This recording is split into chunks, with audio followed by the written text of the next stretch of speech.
नमस्कार साथियों। आज का हमारा टॉपिक है विद्युत से संबंधित दुर्घटना और दुर्घटना से बचने के उपाय की संपूर्ण जानकारी। पिछली क्लास में हमने इलेक्ट्रीशियन के बारे में जाना था, इलेक्ट्रीशियन क्या होता है और इलेक्ट्रीशियन किसे कहते हैं, इसके बारे में जाना था। आज के टॉपिक की बात करते हैं, विद्युत से संबंधित दुर्घटनाएं और उनसे बचने के उपाय। विद्युत से संबंधित दुर्घटनाएं और उनसे बचने के उपाय एक गंभीर विषय है जिस पर पूरी जानकारी होना बेहद जरूरी है। ये न केवल हमारी व्यक्तिगत सुरक्षा के लिए महत्वपूर्ण है बल्कि हमारे परिवार और समुदाय की सुरक्षा के लिए भी आवश्यक है। यहाँ विद्युत सुरक्षा के विभिन्न पहलुओं को विस्तार से समझाया गया है। क्या है, देखो, विद्युत से संबंधित दुर्घटनाएं जो होती हैं उनके बारे में जानना हर किसी के लिए बहुत ही आवश्यक है और ये हर किसी के लिए बहुत ही जरूरी है। ये न केवल व्यक्तिगत सुरक्षा के लिए बल्कि क्या परिवार और समुदाय की सुरक्षा के लिए भी जरूरी है। आगे बात करते हैं विद्युत से संबंधित प्रमुख दुर्घटनाएं। क्या दुर्घटनाएं होती हैं विद्युत से संबंधित? सबसे पहला है विद्युत झटका, इलेक्ट्रिक शॉक। इसका कारण क्या होता है? नंगे या क्षतिग्रस्त तारों को छूना। अगर नंगे मतलब बिना इंसुलेशन तारों वाले तारों को अगर छूते हैं तो फिर क्या इलेक्ट्रिक शॉक लग सकता है। क्षतिग्रस्त उपकरणों का उपयोग करना, अगर जो डैमेज उपकरण है अगर उन्हें प्रयोग करना है तब भी हमारे लिए इलेक्ट्रिक शॉक लग सकता है। गीले हाथों से बिजली के उपकरण या स्विच छूना, अगर गीले हाथों से बिजली के उपकरणों को छूते हैं तब भी हमारे लिए इलेक्ट्रिक शॉक लग सकता है। खराब अर्थिंग या बिना अर्थिंग वाले उपकरणों का उपयोग, हम जानते हैं जैसा कि मानव की इलेक्ट्रिक शॉक से रक्षा के लिए ही क्या किया जाता है, अर्थिंग कराई जाती है। अगर बिना अर्थिंग वाले उपकरणों को छुएंगे तो फिर क्या हो सकता है, इलेक्ट्रिक शॉक लग सकता है। हाई वोल्टेज वाली बिजली लाइनों के संपर्क में आना, अगर हाई वोल्टेज वाली बिजली लाइन के संपर्क में आते हैं तब भी इलेक्ट्रिक शॉक लग सकता है। आगे बात करते हैं प्रभाव की। इसके प्रभाव क्या होते हैं? मांसपेशियों में ऐंठन और नियंत्रण खोना, अगर इलेक्ट्रिक शॉक देर तक लगता है तो मांसपेशियों में ऐंठन भी हो सकती है और नियंत्रण खो सकते हैं। गंभीर रूप से जलना, थर्मल बर्न्स, जहां विद्युत शरीर में प्रवेश करती और बाहर निकलती है। सांस लेने में कठिनाई हो सकती है या सांस रुक सकती है, अगर देर तक इलेक्ट्रिक शॉक लगता है तो फिर क्या है, सांस लेने में कठिनाई हो सकती है। हृदय गति का अनियमित होना, हार्ट बीट जो है वो अनकंट्रोल्ड हो सकती हैं या दिल का दौरा भी हो सकता है। आंतरिक अंगों को नुकसान, शरीर के आंतरिक अंगों को भी नुकसान हो सकता है। बेहोशी या मृत्यु, अगर बहुत अधिक देर तक करंट लगता है, इलेक्ट्रिक शॉक लगता है तो फिर क्या हो सकता है, बेहोशी हो सकती है या फिर मृत्यु भी हो सकती है। बिजली से आग लगना, बिजली से कभी कभी क्या होता है, आग लग जाती है। तो इलेक्ट्रिकल फायर की बात करते हैं, इसके कारण क्या होते हैं? शॉर्ट सर्किट, जब दो अपोजिट पोलरिटी के तार सीधे संपर्क में आ जाते हैं, मतलब दोनों तार आपस में शॉर्ट हो जाते हैं, तब क्या होता है, बहुत अधिक मात्रा में करंट फ्लो होती है जिसके कारण क्या होता है, अत्यधिक गर्मी पैदा होती है जिससे आग लग जाती है। दूसरा होता है ओवरलोडिंग, एक ही सर्किट या सॉकेट पर बहुत सारे उपकरण चलाने से तारों पर अधिक दबाव पड़ता है जिससे वे गर्म हो जाते हैं और आग लग जाती है। जैसे अगर एक ही सॉकेट पर बहुत सारे उपकरण चलाने लगे हम तो क्या होगा, उस पर तारों पर दबाव बहुत ज़्यादा बढ़ जाता है जिससे क्या होता है, आग लग जाती है। खराब वायरिंग, पुरानी या क्षतिग्रस्त या गलत तरीके से स्थापित की गई वायरिंग भी आग का कारण बन सकती है। क्षतिग्रस्त उपकरण, डैमेज अप्लायंसेस, खराब हीटिंग एलिमेंट वाले उपकरण, घिसे पिटे तार वाले उपकरण या आंतरिक खराबी वाले उपकरण आग लगने का कारण बन सकते हैं। असुरक्षित एक्सटेंशन कार्ड, क्षमता से अधिक लोड वाले एक्सटेंशन कार्ड, क्षतिग्रस्त एक्सटेंशन कार्ड का उपयोग करना भी आग लगने का कारण हो सकता है। आगे ज्वलनशील सामग्री के पास विद्युत उपकरण, अगर ज्वलनशील सामग्री पास में रख करके हम विद्युत उपकरण का प्रयोग करते हैं तो वो भी आग का कारण बन सकता है। हीटर या अन्य गर्म होने वाले उपकरणों को पर्दे, कपड़े या अन्य ज्वलनशील सामग्री के पास रखना, जैसे हीटर के पास रख करके अगर हम पर्दे हैं, कपड़े हैं वो पास में रखे हुए हैं तो फिर क्या हो सकता है, आग लग सकती है। और इसके प्रभाव क्या होंगे? संपत्ति का भारी नुकसान हो सकता है, धुएं से दम घुटना, गंभीर जलन और शारीरिक चोटें लग सकती हैं, जीवन का नुकसान हो सकता है। तो ये सब इसके प्रभाव होते हैं। अब बात करते हैं बिजली का विस्फोट। इसके कारण क्या है?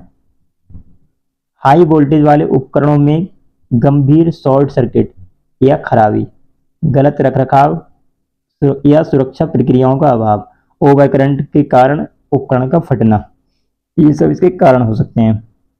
बात करते हैं इसके प्रभाव की। इसके क्या प्रभाव होते हैं? तेज रोशनी और गर्मी से गंभीर जलन, ध्वनि का अत्यधिक दबाव जिससे कान और आंतरिक अंगों का नुकसान, मतलब जब क्या होता है विस्फोट होता है तो विस्फोट से क्या होता है बहुत अधिक ध्वनि उत्पन्न होती है, जिससे कान और आंतरिक अंगों को भी नुकसान पहुंच सकता है। उड़ने वाले मलबे से शारीरिक चोटें, जैसे अगर विस्फोट होगा तो फिर क्या होता है मलबा उड़ने लगता है, जिससे क्या हो सकता है शारीरिक चोटें लग सकती हैं, और विस्फोट होने से क्या हो सकता है आग भी लग सकती है।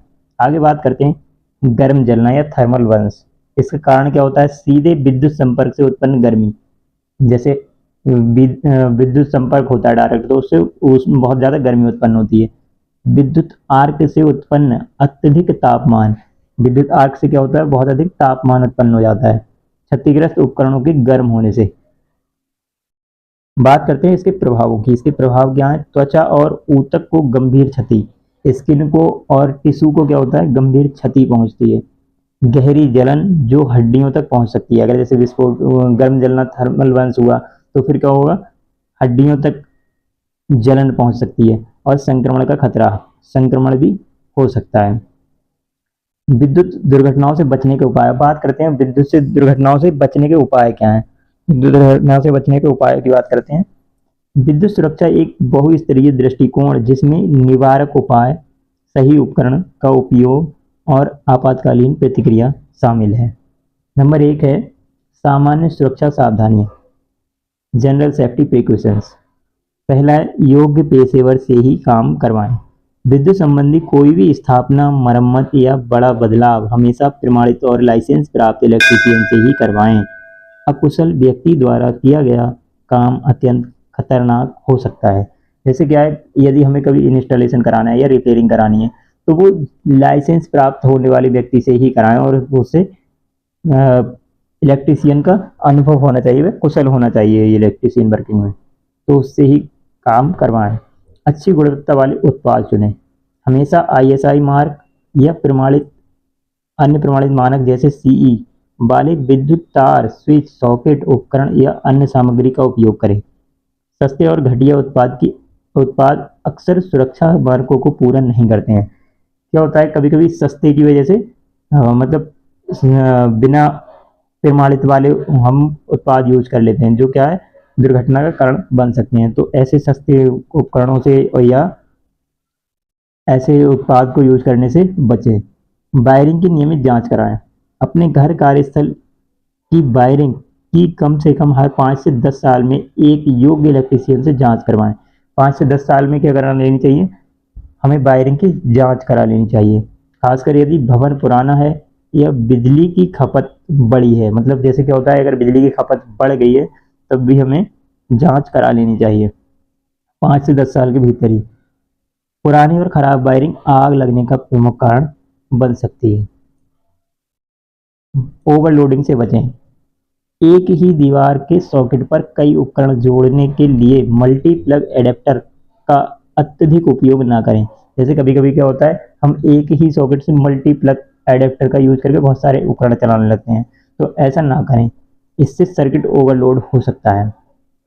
एक सर्किट पर एक साथ बहुत सारे हाई पावर उपकरणों जैसे हीटर, एयर कंडीशनर, माइक्रोवेव को ना चलाएं। मतलब एक ही सॉकेट पर क्या बहुत सारी पावर सॉकेट ना चलाएं, जैसे पावर उपकरण जैसे हीटर, एयर कंडीशनर, माइक्रोवेव, बहुत सारी चीज़ें एक ही सर्किट पर नहीं चलानी चाहिए। हमेशा ओवरलोड सुरक्षा वाले एक्सटेंशन कार्ड या पावर स्ट्रिप्स का उपयोग करें, और कभी भी उनकी क्षमता से अधिक लोड ना डालें। मतलब जितने लिमिट है उतना ही लोड डालें, उससे अधिक लोड ना डालें। क्षतिग्रस्त तारों और उपकरणों का उपयोग ना करें। कटे फटे घिसे हुए या नंगे तारों का तुरंत पता लगाएं और उनकी मरम्मत करवाएं या उन्हें बदल दें। जैसे इंसुलेशन हट गया तारों का तो फिर ऐसे तारों का प्रयोग ना करें या उन्हें चेंज करा दें। बिजली के टेप से अस्थायी मरम्मत कभी पर्याप्त नहीं होती। जैसे टेप लगा के अगर वायर यूज किया गया है, जैसे जॉइंट लगे हुए हैं या फिर वो इंसुलेशन हट गया है और टेप लगा के उसे चलाया जा रहा है, तो फिर ऐसा तार को चेंज करा दें। क्षतिग्रस्त प्लग, टूटे हुए पिन, ढीले तार वाले उपकरण का उपयोग ना करें। यदि किसी उपकरण से चिंगारी निकलती है, धुआं आता है या जलने की गंध आती है तो उसे तुरंत बंद करें और अनप्लग कर दें। अगर कोई ऐसा उपकरण है जिससे क्या धुआं निकल रहा है या फिर चिंगारी निकल रही है तो फिर उसे क्या करें, तुरंत बंद कर दें और उसे प्लग भी निकाल दें। आगे बात करते हैं, पानी और बिजली को दूर रखें। गीले हाथों से बिजली के स्विच, प्लग या किसी भी उपकरण को न छुएं। बिजली के उपकरण को पानी के स्रोतों, सिंक, बाथटब, बारिश से दूर रखें। बिजली के उपकरण है इन्हें क्या पानी से दूर रखना चाहिए। गीली जगह पर विद्युत उपकरण का उपयोग करने से पहले सुनिश्चित करें कि वह सुरक्षित और ग्राउंडेड हो। बाथरूम और रसोई जैसे नमी वाले स्थानों पर विशेष रूप से GFCI ground fault circuit interrupter, RCCB residual current circuit breaker वाले सॉकेट लगवाएं। ठीक है, आगे बात करते हैं विद्युत सुरक्षा उपकरणों की। विद्युत सुरक्षा उपकरण क्या होते हैं? Electrical safety devices, MCB।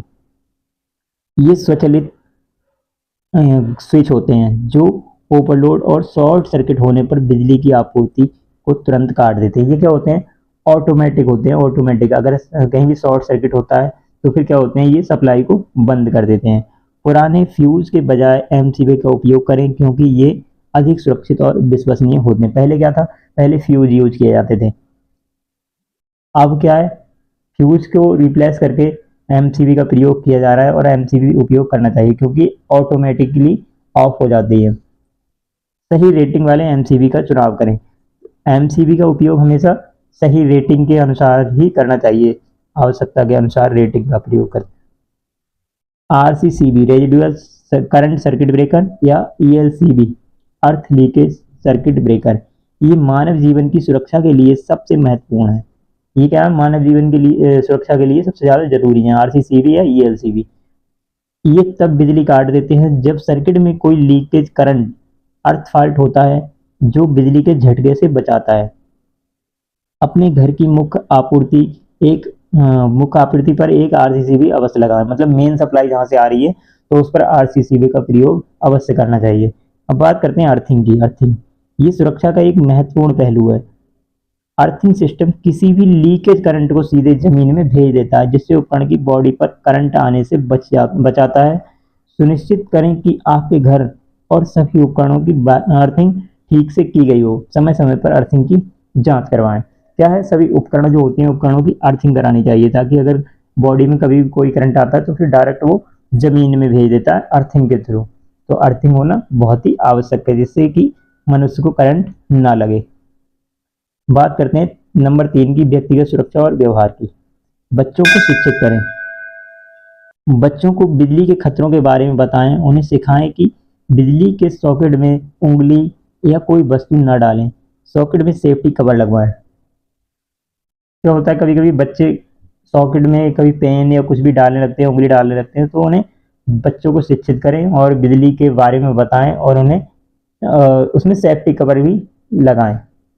बिजली के खंभों और तारों से दूर रहें। बिजली के खंभों, ट्रांसफार्मर और गिरे हुए तारों को हमेशा सुरक्षित दूरी बनाएं। तारों से दूर रहें और सुरक्षित दूरी बनाए रखें।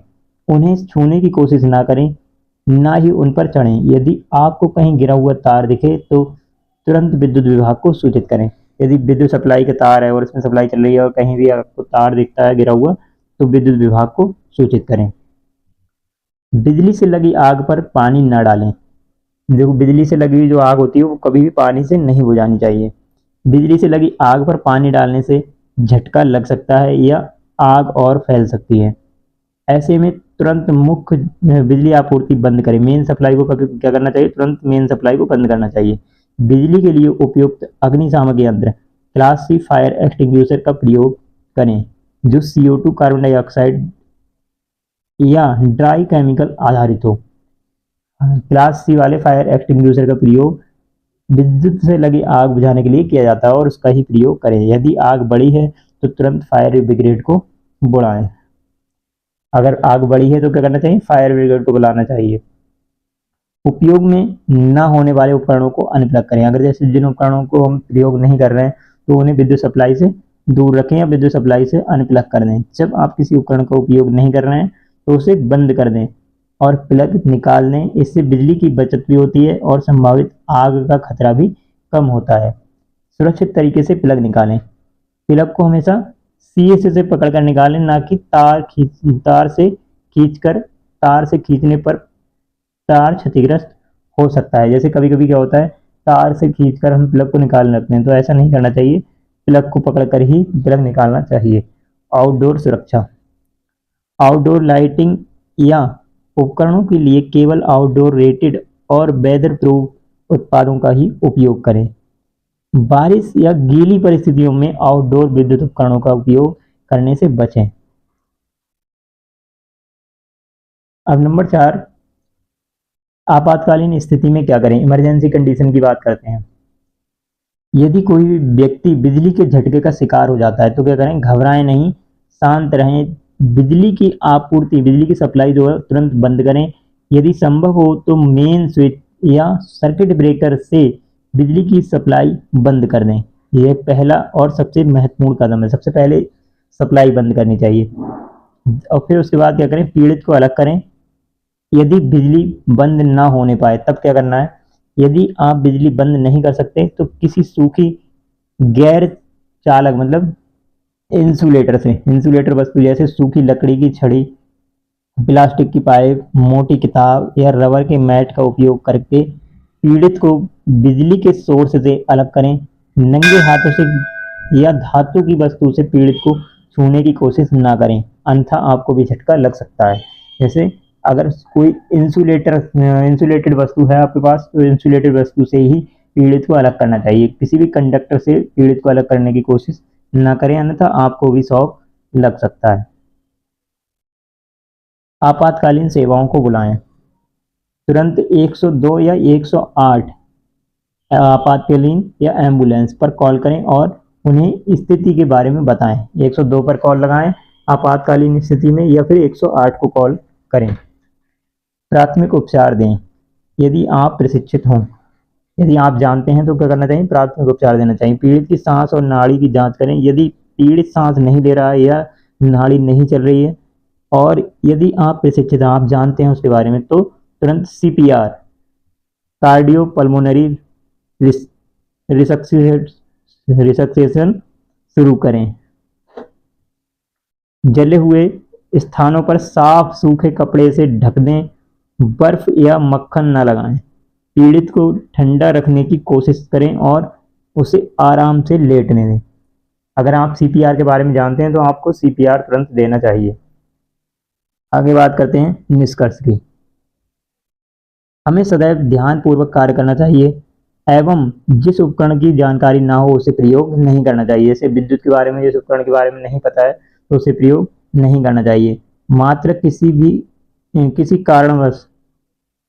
किसी कारणवश यदि दुर्घटना होती है तो अति शीघ्र प्राथमिक उपचार करना चाहिए एवं भले ही पीड़ित को कोई भी बाहरी चोट ना दिखे फिर भी उसे तुरंत अस्पताल ले जाएं और डॉक्टर से सलाह लें, क्योंकि बिजली के झटके से आंतरिक अंगों को गंभीर नुकसान हो सकता है जो तुरंत दिखाई नहीं देता है। कभी कभी क्या होता है कि बाहरी चोट नहीं लगी होती है और शरीर के आंतरिक अंगों पर गंभीर नुकसान हो सकता है, तो इसलिए तुरंत ही अस्पताल में या हॉस्पिटल में दिखाएं, डॉक्टर के लिए दिखाएं और दिखा करके जांच कराएं। असाइनमेंट। आपातकालीन सेवाओं के नंबर क्या है, ये आपके लिए कमेंट बॉक्स में इसका उत्तर देना है कि आपातकालीन सेवाओं के लिए हमें कौन से नंबर डायल करने होते हैं। ठीक है, ओके, थैंक यू।